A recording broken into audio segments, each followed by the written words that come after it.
গতকালকে যে ছবি দেখা গেল প্রদেশ কংগ্রেস রাকেশ সিং, আপনার সঙ্গে একাধিকবার তাকে দেখা গেছে মঞ্চে। রাকেশ সিং বিজেপির সমর্থক, বিজেপির মেম্বারশিপ নিয়েছে, বিভিন্ন কর্মসূচিতে থাকতেই পারে, তার সঙ্গে কি আছে। কালকে আমাদের রাজ্য সভাপতি শ্রমিক ভট্টাচার্য মহোদয় এটা নিয়ে বলেছেন। আমি শ্রমিকদার বক্তব্যকে সমর্থন করি, আমার এটাতে আলাদা কোনো বক্তব্য নেই।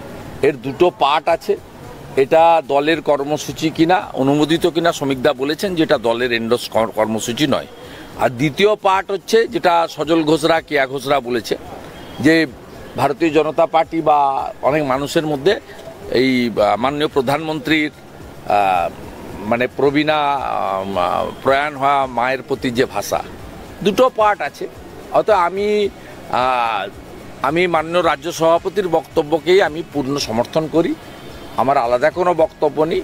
সাথে সাথে সজল ঘোষ এবং কেয়া ঘোষ যে সেন্টিমেন্টের কথা বলেছেন, সেন্টিমেন্টটাকেও আমি সমর্থন করি, কিন্তু সভাপতি যেভাবে বলেছেন সেটাই আমাদের সকলের কথা। আমরা বিজেপি সভাপতি ওরিয়েন্টেড পার্টি প্রেসিডেন্ট যা বলেছে, all BJP workers, leaders, functionaries, MLA, MP, আমাদের সকলের বক্তব্যই শ্রমিক ভট্টাচার্য প্রদেশ সভাপতির বক্তব্য।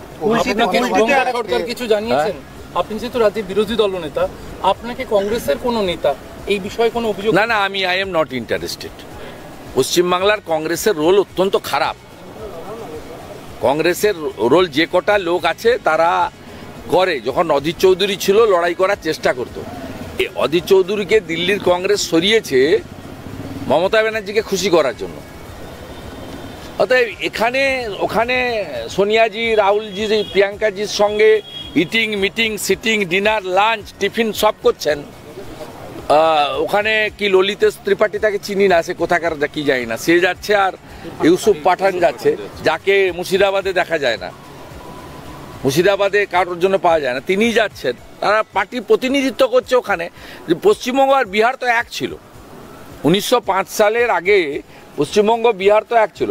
বিহারে কংগ্রেসের সঙ্গে হাত মিলিয়ে তৃণমূল মিছিল করবে, আর পশ্চিমবাংলায় বলবে আমরা বিপ্লবী।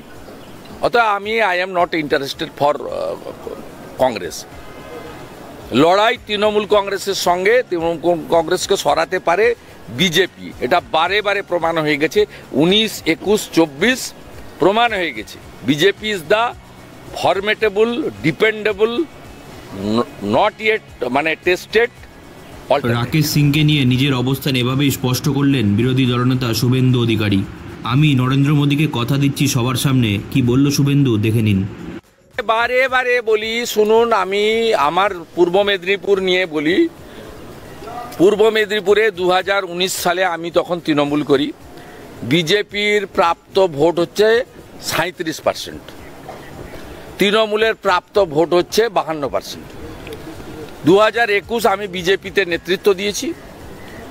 পূর্ব মেদিনীপুরে বিজেপির ভোট হয়েছে 44%, 7টা এমএলএ জিতেছি আমরা। টিএমসির ভোট নেমে এসেছে 43%। 2024 লোকসভা নির্বাচনে বিজেপি যে নতুন দুটো সিট জিতেছে, সেটা আমার জেলা থেকেই, কাঁথি এবং তমলুক, সেখানে বিজেপি ভোট পেয়েছে 46%। আমি 19 থেকে 24 ক্রমান্বয়ে বড় নির্বাচনে ভারতীয় জনতা পার্টি পূর্ব মেদিনীপুর জেলায় তার ভোট বাড়িয়েছে, তৃণমূলকে নিচের দিকে নামিয়েছে। মমতা ব্যানার্জি নিজে টেস্ট করতে গেছিলেন 21-এ, তিনি নিজে ফেল হয়েছেন। আমি নরেন্দ্র মোদীজিকে কথা দিচ্ছি সবার সামনে, অন রেকর্ড সেভারাল টাইম, যা আমি উনাকে প্রশাসনিক পূর্ব মেদিনীপুর জেলা থেকে উনি যাদেরকে সেন্ট্রাল বিজেপি নির্বাচন কমিটি প্রার্থী করবে পদ্মফুলে, সেই 16 জনকে জিতিয়ে মোদিজির হাতে তুলে দেওয়ার দায়িত্ব আমার। রাজ্যেও যেমন আমার দায়িত্ব রয়েছে আংশিক সবাইকে নিয়ে, তো পূর্ব মেদিনীপুরের দায়িত্ব আমার নিরঙ্কুশ।